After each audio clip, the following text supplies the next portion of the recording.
Hello students, मैं हूं आशीष पालीवाल और आप देख रहे हैं हमारा जो वीडियो है एजुकेशनल वीडियो जो हम नीट एग्ज़ाम के लिए बनाते हैं। और NEET exam point of view से हम एक अगला जो चैप्टर स्टार्ट कर रहे हैं। काफ़ी बेसिक चैप्टर है और काफ़ी इंटरेस्टिंग चैप्टर है, काफ़ी स्कोरिंग चैप्टर है, क्योंकि इस चैप्टर में बहुत सारी इन्फॉर्मेशन छुपी हुई है, बहुत सारा कॉन्सेप्ट छिपा हुआ है और सारी इन्फॉर्मेशन और ये सारे कॉन्सेप्ट जो हैं ये क्वेश्चंस बन के डायरेक्टली हमारे एग्ज़ाम्स में आते हैं। तो अगर हमने इन सारी इन्फॉर्मेशन से गो थ्रू हुए हैं, इन सारी इन्फॉर्मेशन को अगर हमने कवर किया है, तो हम अपने इस चैप्टर को, जिसका नाम है cell the unit of life, इस चैप्टर को हम बहुत इजीली कवर कर सकते हैं और इनसे आने वाले क्वेश्चंस को नीट एग्ज़ाम में बहुत अच्छे से डील कर सकते हैं और बहुत अच्छे से उनको सही कर सकते हैं, अपने मार्क्स स्कोर कर सकते हैं। ठीक है, तो हमारा चैप्टर शुरू करते हैं, cell the unit of life. और सेल जो नाम है ये हमने कई बार सुना है, ठीक है, कई बार पढ़ा भी है, हमारी जूनियर क्लासेस में हमने कई बार ये पढ़ा है। ये चैप्टर अलग अलग क्लासेस में अलग अलग लेवल पर ये चैप्टर आता है, लेकिन अकॉर्डिंग टू एनसीईआरटी, अगर हम एनसीईआरटी की बात करें और नीट एग्ज़ाम्स में आने वाले इस चैप्टर की बात करें, तो हमें बहुत से ऐसे पॉइंट्स हैं जो ध्यान में रखने पड़ते हैं, जो इन्फॉर्मेशन ध्यान में रखनी पड़ती है। बहुत से ऐसे छोटे टॉपिक्स और सब टॉपिक्स हैं जो हमें देखने पड़ते हैं और वो बहुत इजी होते हैं और हमें आसानी से इजी वे में एग्ज़ाम में नंबर दिलाने में हेल्प करते हैं। तो cell the unit of life कहा जाता है। और इस चैप्टर के अगर हम नाम पर जाएं, ठीक है, इस चैप्टर के नाम पर जाएं तो हमें समझ में आता है कि क्यों इसे द यूनिट ऑफ लाइफ कहा जाता है। समझने की कोशिश करें। कोई भी लाइफ है या कोई भी लिविंग ऑर्गेनिज्म है जिसके अंदर लाइफ पाई जाती है, कोई भी लिविंग ऑर्गेनिज्म है, तो उसकी बॉडी जो है वो कम से कम एक सेल की बनी होगी। ठीक है, इस पॉइंट को याद रखना कि यूनिट ऑफ लाइफ से मतलब है structural and functional unit of life. ठीक है, structural and functional unit of life. हमने बोला कि कोई भी लिविंग ऑर्गेनिज्म है उसकी बॉडी कम से कम एक सेल की बनी होगी, तो यानी उसका स्ट्रक्चर जो है वो at least it will be made up of one single cell. और ऐसा ही मल्टी सेलुलर ऑर्गेनिज्म है तो उनका पूरा body structure millions and billions and trillions of cells का बना हुआ है। ठीक है, लेकिन हम बोल रहे हैं फंक्शनल यूनिट क्यों? क्योंकि सारे प्रोसेसेस जो हमारी बॉडी में रन करते हैं, सारे जो मेटाबॉलिक प्रोसेसेस हमारी बॉडी में रन करते हैं, वो सारे मेटाबॉलिक प्रोसेसेस सेल्स में एक्चुअली रन करते हैं और उनका एक ब्रॉड फॉर्म हमें बॉडी लेवल पे दिखता है। तो जितने भी प्रोसेस हमारी बॉडी में रन करते हैं वो हर एक प्रोसेस एक्चुअली सेल के लेवल पर रन करते हैं और इसीलिए सेल को बॉडी की स्ट्रक्चरल और फंक्शनल यूनिट कहा जाता है। ठीक है, आते हैं इसके डिफिनीशन पे। तो cell is the fundamental, fundamental का मतलब बेसिक, और इसको अगर हम इलेबोरेट करेंगे तो हमारे सामने जो पॉइंट आएगा कि cell is the fundamental. Fundamental का मतलब है स्ट्रक्चरल एंड फंक्शनल। ठीक है, फंडामेंटल का मतलब क्या है? Structural and functional unit of life या unit of all living organism. सभी लिविंग ऑर्गेनिज्म की ये स्ट्रक्चरल और फंक्शनल यूनिट है।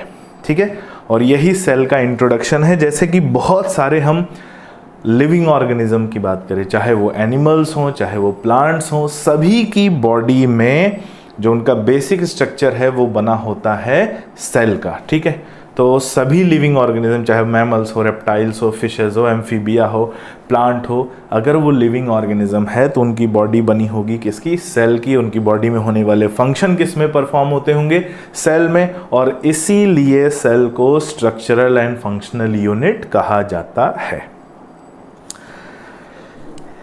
लेकिन बढ़ते हैं इसके इंट्रोडक्शन में आगे की तरफ। तो सेल की खोज कैसे हुई, कैसे सेल जो है ये अस्तित्व में आए, इसका इस्टेब्लिशमेंट कैसे हुआ?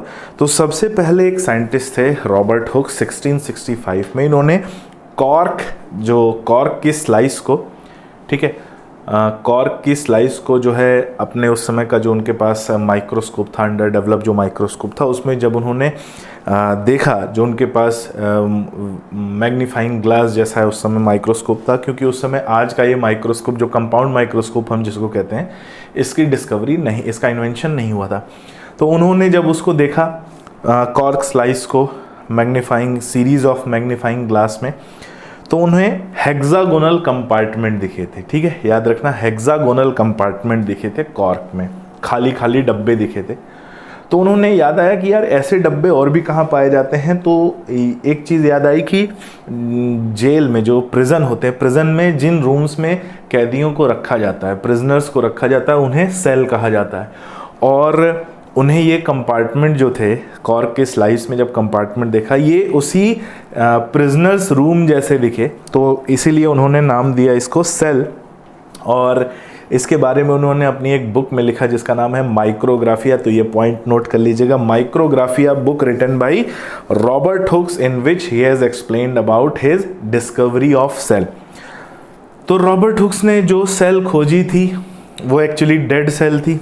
तो इन्हें जो सेल डिस्कवरी का जो श्रेय जाता है, जो क्रेडिट जाता है, वो एक्चुअली डेड सेल की डिस्कवरी का जाता है।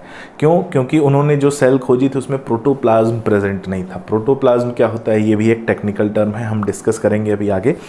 जब हम सेल वॉल की तरफ चलेंगे, सेल मेम्ब्रेन की तरफ चलेंगे, तो वहाँ पर हम प्रोटोप्लाज्म को डिस्कस करेंगे। अभी भी एक इंट्रो देख लेते हैं प्रोटोप्लाज्म का। जो सेल का लिविंग पार्ट होता है inside cell membrane is known as protoplasm। ठीक है, the content inside cell membrane is termed as protoplasm। तो उन्होंने जो सेल देखी थी, कॉर्क स्लाइस में जो सेल देखी थी, उसमें प्रोटोप्लाज्म प्रेजेंट नहीं था। ठीक है, प्रोटोप्लाज्म प्रेजेंट नहीं था। इसकी वजह से क्या हुआ, उन्हें हॉलो स्पेसेस दिखाई दे रहे थे और उन्होंने रिलेट किया किसे, प्रिजनर्स रूम से, तो वहाँ से ये नाम आया सेल। और एक्चुअली इन्होंने जो खोज करी थी वो केवल और केवल सेल वॉल की खोज करी थी। तो हम इन्हें कहते हैं डिस्कवरी ऑफ सेल, तो ठीक है, लेकिन एक्चुअली जिस सेल की डिस्कवरी करी थी वो डेड सेल थी। और एक्चुअली जिस स्ट्रक्चर की इन्होंने डिस्कवरी करी थी वो सेल के डेड होने के बाद जो रिमेनिंग फ्रेम बचता है सेल का, दैट इज सेल वॉल। तो इन्हें एक्चुअली जो क्रेडिट जाता है वो सेल वॉल की डिस्कवरी का जाता है। और पहली लिविंग सेल की डिस्कवरी का जो क्रेडिट जाता है वो जाता है एंटोन वॉन ल्यूवेनहॉक को। ठीक है, कई जगह एंटोनी वॉन ल्यूवेनहॉक भी लिखा है, तो एंटोन वॉन ल्यूवेनहॉक इनका नाम है। इन्होंने ही पहला कंपाउंड माइक्रोस्कोप बनाया और इन्होंने ही पहली लिविंग सेल को ऑब्जर्व किया। First observe and described a living cell, और इसलिए इन्हें पहली लिविंग सेल का डिस्कवरी का क्रेडिट जाता है। ये वो माइक्रोस्कोप्स हैं जो आज हम यूज़ करते हैं।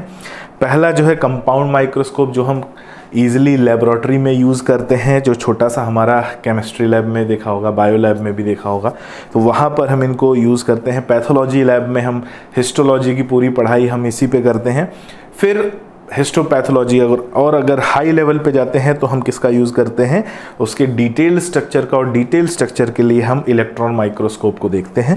इलेक्ट्रॉन माइक्रोस्कोप काफ़ी कॉस्टली होता है, हर कोई इसे अफोर्ड नहीं कर पाता, इसलिए हर जगह पे हमें इलेक्ट्रॉन माइक्रोस्कोप दिखाई नहीं देता है। आगे बढ़ते हैं तो दो साइंटिस्ट का नाम आता है। एक है माल्थियास क्लेडेन 1838 में, और इन्होंने डिस्कवरी करी, इन्होंने पहले ऑब्जर्व किया था किसको, प्लांट सेल को। दूसरे जो साइंटिस्ट हैं थियोडोर श्वान 1839 में, इन्होंने रिपोर्टेड किया था कि reported that cells had a thin layer outside, जिसे प्लाज्मा मेम्ब्रेन कहा जाता है। He found that plant cells have cell wall and he proposed a hypothesis that animals and plant cells are composed of cells and product of cell। तो ये दो scientist हैं जिन्होंने अपने अपने फील्ड में जब स्टडी किया, तो एक ने स्क्लेडन ने प्लांट सेल के ऊपर ज़्यादा डिटेल दिया और श्वान ने एनिमल सेल के ऊपर डिटेल दिया। तो इनके डिस्कवरी का क्रेडिट, प्लांट सेल की और एनिमल सेल की डिस्कवरी का क्रेडिट इन्हें जाता है।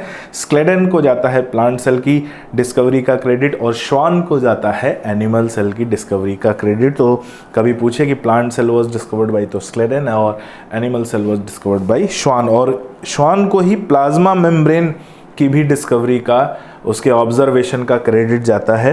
और इन दोनों साइंटिस्ट के जो स्टेटमेंट थे, ठीक है, इन दोनों साइंटिस्ट के जो स्टेटमेंट थे, इन्हीं के स्टेटमेंट्स को आगे चल के एक थियरी कहा गया और उस थियरी को हम आज सेल थियरी के नाम से जानते हैं। लेकिन केवल इनकी बात नहीं आती है, जो सेल थियरी इन्होंने प्रपोज की थी उसमें थोड़ा सा मॉडिफिकेशन किया था किसने, एक और साइंटिस्ट ने, जिनका नाम है रूडोल्फ वर्शाउ। रूडोल्फ वर्चाउ 1855 में उन्होंने एक स्टेटमेंट दिया, ओमनिस सेलुला ए सेलुलैक।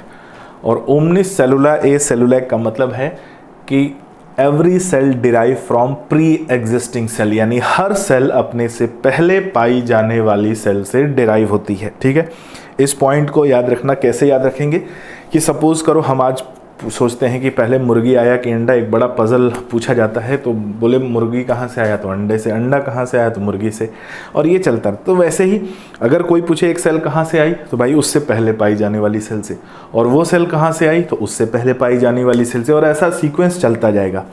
लेकिन ये कहा था किसने? रूडोल्फ वर्चाउ ने।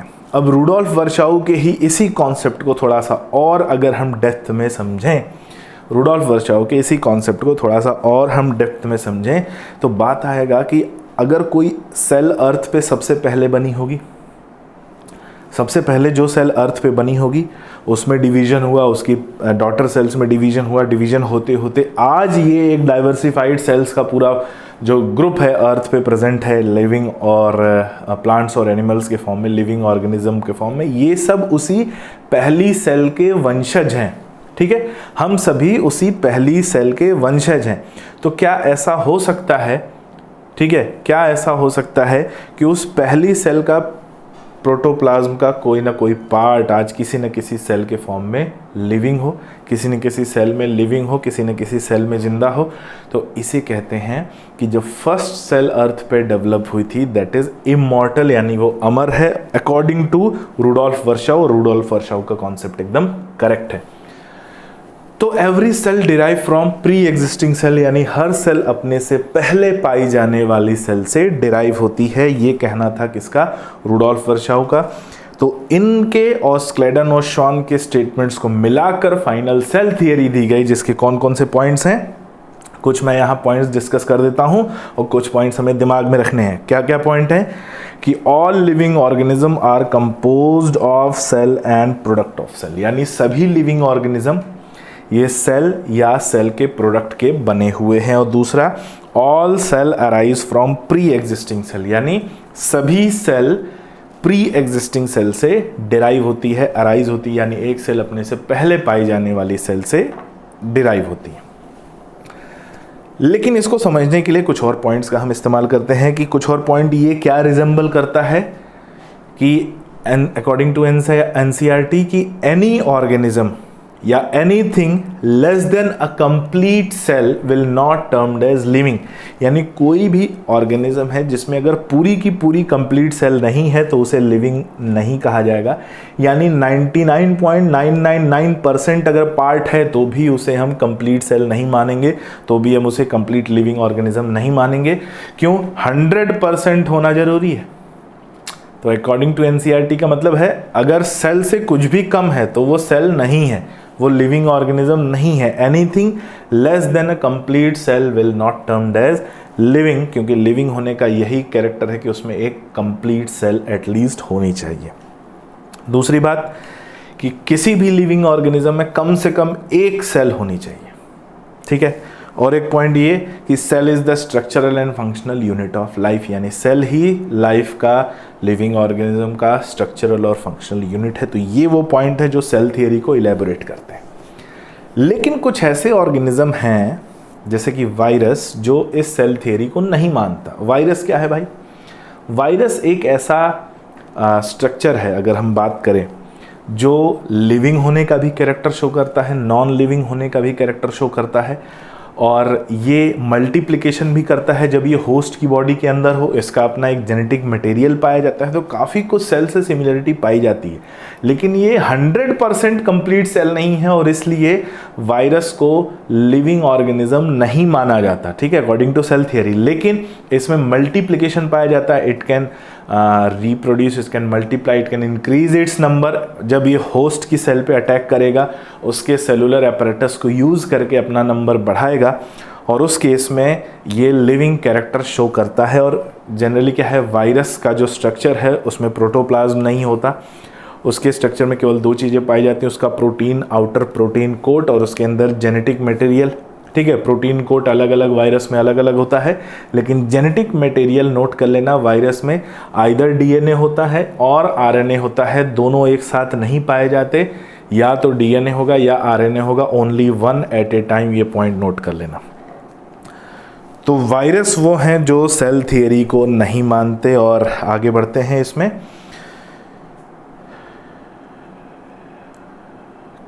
सेल का ओवरव्यू अगर हम देखें तो सभी सेल्स में कुछ चीज़ें बड़ी कॉमन होती हैं, कुछ चीज़ें सभी सेल्स में ज़रूर पाई जाती हैं। क्या क्या पाई जाती हैं देखें तो ऑल सेल्स कंटेन साइटोप्लाज्म। अभी हमने एक प्रोटोप्लाज्म वर्ड सुना, अब यहाँ साइटोप्लाज्म वर्ड सुन रहे हैं, फिर आगे हम हेलोप्लाज्म सुनेंगे, फिर हम साइटोसॉल सुनेंगे। तो इनको हम नोट करते हुए चलें, ठीक है, पॉइंट नोट करते हुए चलें। पहला पॉइंट प्रोटोप्लाज्म क्या होता है, आ गया प्रोटोप्लाज्म का पार्ट जो हम डिस्कस कर रहे थे कि the living part of cell. एक डिफिनीशन ये है, the living part of cell is known as protoplasm. Cell का जो लिविंग पार्ट है उसे प्रोटोप्लाज्म कहा जाता है, एक डिफिनीशन। लेकिन ये पूरी तरह से कनेक्ट नहीं है, पूरी तरह से करेक्ट नहीं, क्योंकि इसकी दूसरी डिफिनीशन आ जाती है क्या, कि the content inside cell membrane is known as protoplasm. ये दूसरी डिफिनीशन है और इसका फॉर्मूला भी है क्या, cell minus cell membrane is equal to protoplasm. कि सेल में से अगर सेल मेम्ब्रेन को माइनस कर दें तो उसे प्रोटोप्लाज्म कहा जाता है। और अगर उल्टा कर दें क्या, उल्टा अगर कर दें कि cell membrane plus protoplasm is equal to protoplast कहा जाएगा। तो अगर प्रोटोप्लाज्म में हम सेल मेम्ब्रेन अटैच कर दें तो उसे प्रोटोप्लास्ट कहा जाएगा। ये ठीक वैसा ही जैसे अगर हम कोई ऑरेंज ले, संतरा ले और उसके छिलके को निकाल लें, वैसे ही सेल लिया और सेल की मेम्ब्रेन को निकाल लिया, तो जो कंटेंट बचा हुआ है वो क्या है, प्रोटोप्लाज्म है। ठीक है, समझ में आ गया। कैसे हम इसको समझेंगे, एक संतरा लिया, संतरे के छिलकों को निकाल लिया, वैसे एक सेल लिया, सेल से सेल मेम्ब्रेन को निकाल लिया, तो जो कुछ बचा है वो क्या है, प्रोटोप्लाज्म। और अगर इसको उल्टा जोड़ दिया यानी प्रोटोप्लाज्म प्लस सेल मेम्ब्रेन, तो उसे जो टेक्निकल टर्म देंगे वो देंगे प्रोटोप्लास्ट। ठीक है, उसे सेल मत बोलना, उसे प्रोटोप्लास्ट कहा जाएगा, क्योंकि यहाँ पर जो कंटेंट आ रहा है वो प्रोटोप्लाज्म के रिस्पेक्ट में आ रहा है। ठीक है, ऐसे ही न्यूक्लियोप्लाज्म होता है, the content inside nuclear membrane is known as nucleoplasm. और न्यूक्लियोप्लाज्म का अगर हम उल्टा करें तो nucleoplasm plus nuclear membrane is equal to nucleoplast. ठीक है, अब प्रोटोप्लाज्म का ही एक पार्ट है साइटोप्लाज्म। तो साइटोप्लाज्म क्या है, the semi fluid matrix where cellular activities and chemical reaction occur and this keep the cell in living state. तो साइटोप्लाज्म वो मैट्रिक्स या फ्लूइड पार्ट है जो सेलुलर एक्टिविटीज़ जहाँ पर होती हैं और यही इस पूरे जो सेल को लिविंग स्टेट में रखता है। ठीक है, तो इसी साइटोप्लाज्म के हमें दो कंटेंट मिलते हैं। क्या कंटेंट मिलते हैं, एक मिलता है हेलोप्लाज्म और एक मिलता है साइटोसॉल। ठीक है, तो साइटोप्लाज्म एक ऐसा है सेमी फ्लूइड मैट्रिक्स है जिसमें सेल ऑर्गेनेल्स भी प्रेजेंट हैं और यहाँ पर जो है मेटाबॉलिक एक्टिविटीज़ भी रन कर रही हैं।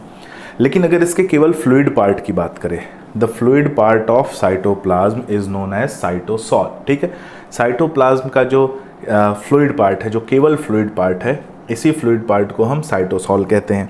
और इस साइटोसॉल का जो कलरलेस पार्ट है, colourless part of cytosol is known as hyaloplasm. Hyalo word आता है ग्लास से रिलेटेड, ग्लास कलरलेस होता है, ट्रांसपेरेंट होता है, तो वैसे ही जो साइटोसॉल का कलरलेस या ट्रांसपेरेंट पार्ट है, फ्लूइड का जो कलरलेस ट्रांसपेरेंट पार्ट है, उसे जो है हेलोप्लाज्म कहा जाता है। ये पॉइंट को हमें याद रखना है। इसके अलावा क्या मिलता है सेल में, और भी जो कंटेंट हमें मिलता है, तो राइबोसोम्स मिलते हैं। राइबोसोम्स के बारे में हम आगे डिटेल में पढ़ेंगे, लेकिन अभी यहाँ देख लेते हैं कि they are non membrane bound organelle found in cytoplasm में पाया जाता है, क्लोरोप्लास्ट में पाया जाता है, mitochondria and on rough endoplasmic reticulum. ये सब हम आगे डिटेल में पढ़ेंगे, लेकिन इसके साथ साथ यहाँ पर आउटर न्यूक्लियर मेम्ब्रेन भी है, तो यहाँ पर भी ये राइबोसोम मिलता है जो हमें ग्रेन्यूल्स के फॉर्म में, छोटे छोटे दानों के फॉर्म में, छोटे छोटे ग्रेन्यूल्स के फॉर्म में साइटोप्लाज्म और दूसरे सेल ऑर्गेनल में मिलता है।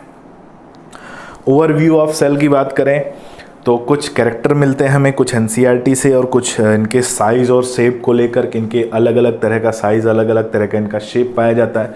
कुछ छोटे होते हैं, कुछ बड़े होते हैं, कुछ बहुत बड़े होते हैं। तो क्या क्या मिलता है? सबसे पहले स्मॉलेस्ट सेल की अगर हम बात करें तो स्मॉलेस्ट सेल जो है वो माइकोप्लाज्मा मिलती है 0.3 म्यूएम इन लेंथ, और लार्जेस्ट आइसोलेटेड सिंगल सेल जो हमें मिलता है वो है एग ऑफ ऑस्ट्रिच। यहाँ पर उसका डायग्राम, सेकेंड डायग्राम ये बना हुआ है। थर्ड जो हमें मिलता है longest cell, example nerve cell, और लॉन्गेस्ट सेल होती है जिसकी लेंथ जो है अगर मैं बात करूँ तो 5 इंच से लेके सेवरल फीट तक हो सकती है।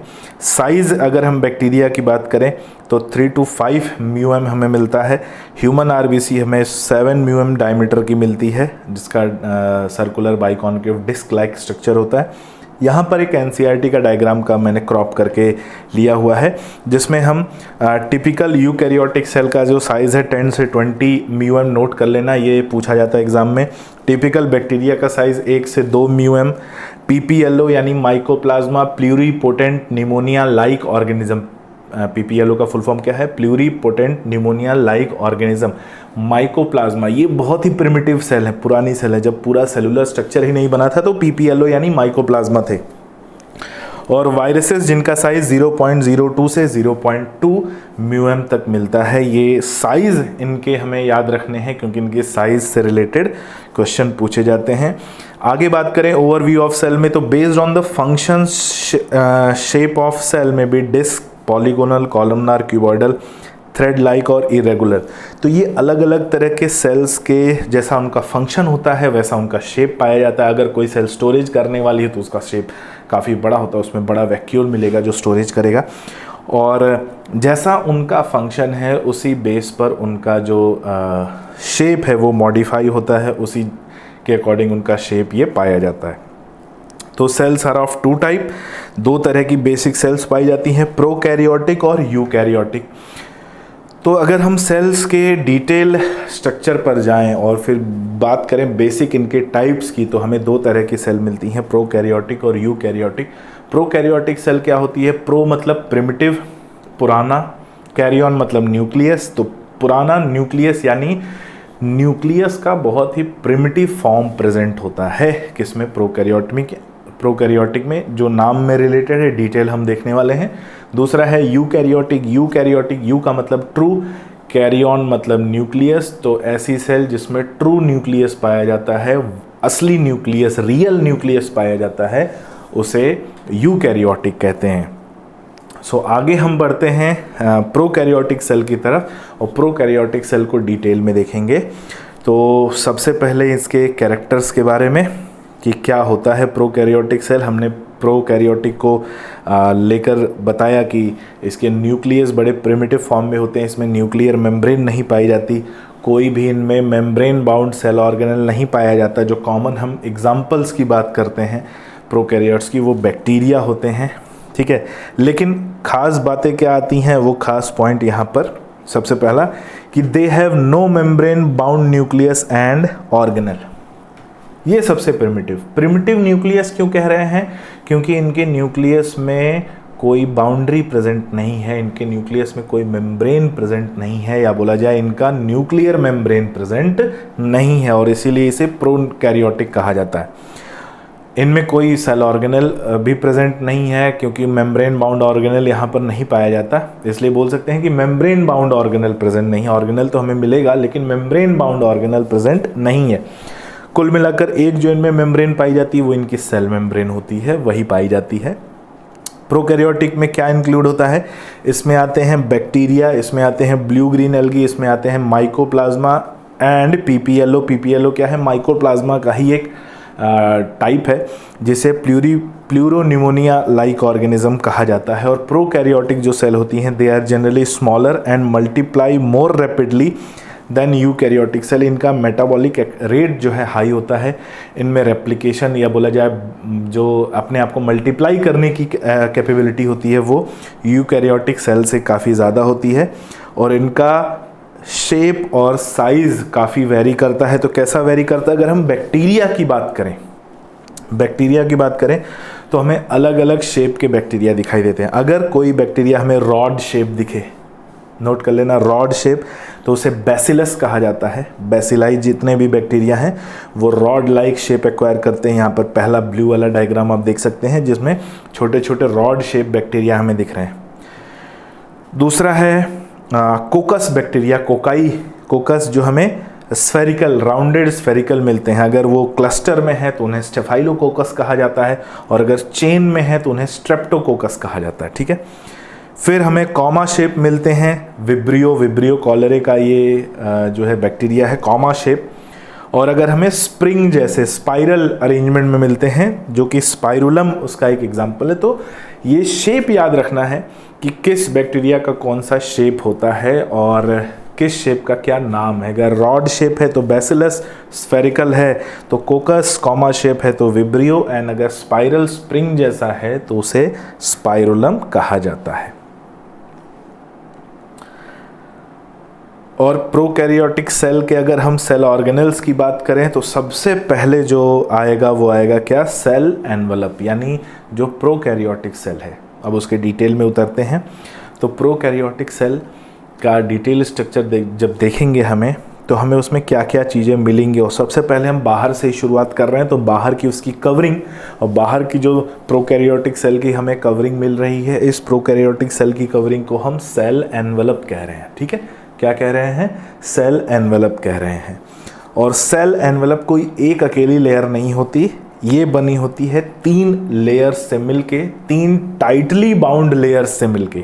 ठीक है, सो सेल एनवलप की बात करें, it is chemically complex protective covering जो प्रोकैरियोट पे पाई जाती है। आप यहाँ पर देख सकते हैं जो प्रोकैरियोट का डायग्राम है, बैक्टीरिया जो आपको दिख रहा है, इसमें आपको ग्लाइकोकैलिक्स, ऊपर ग्लाइकोकैलिक्स, उसके नीचे सेल वॉल, उसके नीचे प्लाज्मा मेम्ब्रेन, जो रेड, येलो और ग्रीन लेयर दिख रही है, रेड, येलो और ग्रीन, ये रेड, येलो और ग्रीन लेयर ही क्या है, वो सेल एनवलप है। और इसके 3 पार्ट, ग्लाइकोकैलिक्स, सेल वॉल और प्लाज्मा मेम्ब्रेन।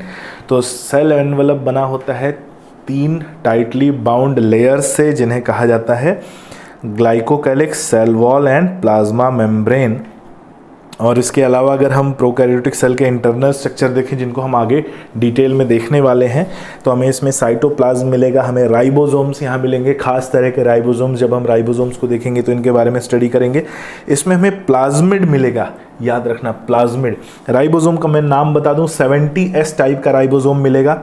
प्लाज्मिड हमें मिलेगा, प्लाज्मिड क्या है, सर्कुलर एक्स्ट्रा क्रोमोसोमल DNA जो प्रोकैरियोटिक सेल में पाया जाता है, उसे प्लाज्मिड कहते हैं। साथ ही हमें पिलाई और फ्लैजेला जो है वो मिल सकता है। इसके अलावा जो न्यूक्लियस की पोजीशन थी, जहाँ पर न्यूक्लियस था वहाँ पर कोई मेम्ब्रेन नहीं दिखेगी, और डेंस फ्रेगमेंटेड स्ट्रक्चर मिलेगा।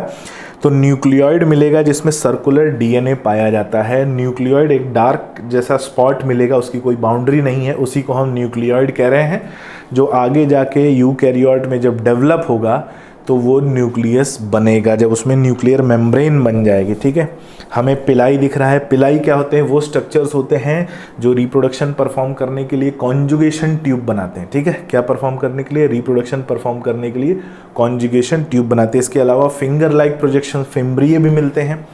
तो फिम्ब्रिये क्या करते हैं, अटैचमेंट के लिए पाए जाते हैं। फ्लैजेला जो है यहाँ पर प्रेजेंट है, ये लोकोमोशन के लिए जो है मूवमेंट करता है, जिसकी वजह से ये बैक्टीरिया मूव कर पाते हैं, इसको याद रखना है। सबसे पहले इनके एनवलप की बात करें, और सेलुलर एनवलप में हम पहले चल रहे हैं किसके ऊपर, जो इनकी ग्लाइकोकैलिक्स, जो बाहर की लेयर है glycocalyx, it is the outer layer. Note कर लेना, ये सारे पॉइंट्स जो मैं लिखा हुआ हूँ इस हमारी वीडियो में जो आपको दिख रहे हैं, ये पॉइंट्स, ये आपको नोट करते हुए चलने। ठीक है, तो सबसे पहले आउटर लेयर होती है glycocalyx. It is composition of thickness of very in different bacteria. इसकी जो थिकनेस है अलग अलग बैक्टीरिया में अलग अलग होती है, किसी में इसकी थिकनेस ज़्यादा होती है, किसी में थिकनेस कम होती है। It may be a slime layer. Slime मतलब एक लूज शीथ की तरह पाई जाती है, और एक कैप्सूल की तरह भी पाई जा सकती है। थिक या टफ भी हो सकता है। तो अगर ये लूज है तो उसे स्लाइम लेयर कहेंगे, और अगर ये थिक और टफ है तो उसे कैप्सूल कहेंगे। और बना होता है किसका, ये इंपॉर्टेंट नोट करना है, ग्लाइकोकैलिक्स जो है ना, ठीक है, ग्लाइकोकैलिक्स ये लेयर है जो सबसे बाहर पाई जाती है। और सेल वॉल दूसरी जो लेयर है, सेल वॉल, अगर हम प्रोकैरियोटिक सेल वॉल की बात करें तो it is middle layer. Glycocalyx के बाद मिडिल लेयर पाई जाती है। सीन इन ऑल प्रोकैरियोट, सभी प्रोकैरियोट्स में ये पाई जाती है। It give shape to the cell and provide an internal support to prevent the bacteria from bursting और कोलैप्सिंग। तो ये बर्स्ट ना करे इसके लिए cell wall rigid layer present होती है, सभी सेल वॉल में पाई जाती है। और प्रोकैरियोट्स की जो सेल वॉल है, प्रोकैरियोट्स की जो सेल वॉल है ये बनी होती है म्यूकोपेप्टाइड, पेप्टाइडोग्लाइकॉन की बनी होती है, जिसकी 2 यूनिट्स होती हैं, नैम और नैग। नाम नोट कर लेना, म्यूकोपेप्टाइड पेप्टाइडोग्लाइकॉन है जिसमें नैम और नैग पाया जाता है। नैम मतलब एन एसिटाइल म्यूरामिक एसिड और नैग मतलब एन एसिटाइल ग्लूकोसामीन। इन दोनों की एक शीथ लाइक स्ट्रक्चर देखने को मिलता है जिसे बीटा प्लेटेड शीथ कहते हैं, तो ये भी नोट कर लेना। तो सेल वॉल रिजिड है, पेप्टाइडोग्लाइकॉन या म्यूकोपेप्टाइड की बनी है और ये शेप प्रोवाइड करती है, रिजिडिटी प्रोवाइड करती है और सेल को कोलैप्स होने या बर्स्ट होने से रोकती है। तीसरी जो इसकी मेम्ब्रेन की बात कर रहे हैं हम, प्लाज्मा मेम्ब्रेन। तो प्लाज्मा मेम्ब्रेन वो सभी में लगभग एक जैसी होती है, कुछ एक जगहों पर इसमें वेरिएशन देखने को मिलता है, वो हम डिस्कस करेंगे जब प्लाज्मा मेम्ब्रेन या सेल मेम्ब्रेन को डिटेल में देखेंगे। तो प्लाज्मा मेम्ब्रेन इसमें सबसे इनर की लेयर होती है, सेल एनवेलप की इनर लेयर होती है। It is semi permeable in nature and interact with the outside. ये सेमी परमिएबल नेचर की होती है और बाहर के इन्वायरमेंट को और अंदर के इन्वायरमेंट के बीच ये इंटरैक्ट करती है। This is actually similar to that of eukaryotes. तो ये वैसी ही है जैसी यूकैरियोट्स में हम पढ़ेंगे, यूकैरियोट्स में जैसी पाई जाती है सेल मेम्ब्रेन या प्लाज्मा मेम्ब्रेन। और सेलुलर एनवेलप में अगर हम बात करें कि सेलुलर एनवेलप के बेस पर भी हम एक क्लासिफिकेशन करते हैं जिसमें कैसा इनमें सेलुलर एनवेलप प्रेजेंट है कि इसमें कहाँ पर थिक है कहाँ पर थिन है, इसके बेस पर हम बैक्टीरिया को क्लासिफाई करते हैं ग्राम पॉजिटिव और ग्राम नेगेटिव। ठीक है, so based on type of cell envelope and the response to gram staining, जो क्रिश्चियन ग्राम एक साइंटिस्ट थे, इन्होंने एक स्टेन किया था जिसके बेस पर इन्होंने बैक्टीरिया को क्लासिफाई किया था कि ग्राम पॉजिटिव है ग्राम नेगेटिव। एक्चुअली क्या है, जो बैक्टीरिया जिनकी सेल वॉल जो है थिक होती है, जिनकी सेल वॉल मोटी होती है, वो बैक्टीरिया कलर रिटेन करते हैं और उन्हें ग्राम पॉजिटिव कहा जाता है। उनमें थिक लेयर ऑफ म्यूकोपेप्टाइड या बोला जाए म्यूरामिक एसिड की थिक लेयर प्रेजेंट होती है और जिनमें थिन लेयर पाई जाती है वो ग्राम नेगेटिव कहलाते हैं और उनमें वो कलर को रिटेन नहीं कर पाते। जब वॉश करते हैं ग्राम स्टेनिंग के समय तो उनके साथ कलर भी वॉश हो जाते हैं। वहीं ग्राम पॉजिटिव में उनकी लेयर जो है सेल वॉल थिक होती है जिसकी वजह से जब वॉश करते हैं तो उनका कलर वॉश नहीं होता है। ठीक है, उनका कलर वॉश नहीं होता है, ये बात हमें याद रखना है ग्राम स्टेन को लेकर। तो यहाँ पर एक एक एग्जाम्पल हमें ग्राम पॉजिटिव और ग्राम नेगेटिव के याद रखने हैं। ग्राम पॉजिटिव का स्टेफाइलोकोकस ऑरियस और ग्राम नेगेटिव का एस्चीरिया कोलाई। ठीक है, स्टेफाइलोकोकस ऑरियस जो हमें ब्लू कलर का राउंडेड डायग्राम दिख रहा है और एस्चीरिया कोलाई जो gram negative rod like structure हमें दिख रहा है, ये हेमेटोक्साइलिन जो है स्टेन है जो रेड कलर का दिख रहा है। ठीक है, और इन्होंने ही स्टेनिंग के मेथड की शुरुआत करी थी। नेक्स्ट जो हमें सेल ऑर्गेनेल मिलता है प्रोकैरियोट में वो है मीसोजोम। मीसोजोम के बारे में नोट कर लें कि जो सेल मेम्ब्रेन होती है, जो प्लाज्मा मेम्ब्रेन होती है, वो अंदर की तरफ कई जगहों पर फोल्ड हो जाती है। तो अंदर की तरफ फोल्ड होने से एक जो है इनकम्प्लीट मेम्ब्रेन बाउंड स्ट्रक्चर, मतलब पूरी तरह से मेम्ब्रेन बाउंड नहीं है, इनकम्प्लीट मेम्ब्रेन इन फोल्डिंग है जिसे मीसोजोम कहा जा रहा है। It include vesicles, tubules and lamellae. तो ये कई तरह का होता है, वेसिकल राउंडेड भी हो सकता है, लॉन्ग भी हो सकता है, ट्यूबुलर भी हो सकता है और लैमेले भी हो सकता है, यानी फ्लैट जो है इन फोल्डिंग भी पाई जा सकती है। यहाँ पर हम इस डायग्राम में देख सकते हैं कि मीसोजोम्स जो मेम्ब्रेनस स्ट्रक्चर है, यहाँ पर सेल मेम्ब्रेन जो है न्यूक्लियर जिसे हम प्लाज्मा मेम्ब्रेन बोल रहे हैं वो अंदर की तरफ फोल्ड हो रही है। उसके अंदर की तरफ फोल्ड होने से जो स्ट्रक्चर बन रहा है उसी को मीसोजोम कहा जा रहा है। फंक्शन क्या है मीसोजोम का, तो फॉर सेल वॉल फॉर्मेशन, ये सेल वॉल के फॉर्मेशन में हेल्प करता है। फॉर डीएनए रेप्लिकेशन, क्रोमोजोम या डीएनए के रेप्लिकेशन में हेल्प करता है, ये पॉइंट्स नोट कर लेंगे। For distribution of chromosome to the daughter cell, chromosome का डॉटर सेल में जो डिस्ट्रीब्यूशन है उसको भी ये कंट्रोल करता है, डिस्ट्रीब्यूट करता है क्रोमोजोम इन डॉटर सेल्स में। For respiration and secretion process, respiration करने में और सिक्रीशन करने में हेल्प करता है। To increase the surface area of plasma membrane and enzymatic content. तो ये प्लाज्मा मेम्ब्रेन और उसके एंजाइमेटिक कंटेंट को जो है सिक्रीशन में उनके लिए सरफेस एरिया बढ़ाने का काम करता है, क्योंकि अंदर की तरफ फोल्डिंग होती है तो इसकी वजह से सरफेस एरिया बढ़ जाता है। दूसरे आते हैं क्रोमेटोफोर्स। क्रोमेटोफोर्स क्या होते हैं? ये भी कुछ मेम्ब्रेनस इनफोल्डिंग होती हैं, कुछ प्रोकैरियोट्स में पाई जाती हैं, जिनके अंदर कलर्ड पिगमेंट्स होते हैं। कलर्ड की वजह से इनका नाम क्रोमेटोफोर्स पड़ा है। तो कलर्ड पिगमेंट्स हमें देखने को मिलते हैं प्रोकैरियोट्स, स्पेशली साइनोबैक्टीरिया या ब्लू ग्रीन एल्गी में पाए जाते हैं, जिसकी वजह से हमें ब्लू ग्रीन एल्गी भी कैसे दिखते हैं? कलरफुल दिखते हैं। तो मीसोजोम्स के जैसे क्रोमेटोफोर्स भी इनवर्ड इनकम्प्लीट फोल्डिंग्स होती हैं, जिनके अंदर पिगमेंट, कलर्ड पिगमेंट प्रेजेंट होते हैं, और ये कलर्ड पिगमेंट उनमें फोटोसिंथेसिस परफॉर्म करने में हेल्प करते हैं। नेक्स्ट आता है न्यूक्लियोइड। तो न्यूक्लियोइड को हम डिटेल में डिस्कस करेंगे अपने अगले वीडियो में। अभी इस वीडियो में इतना ही।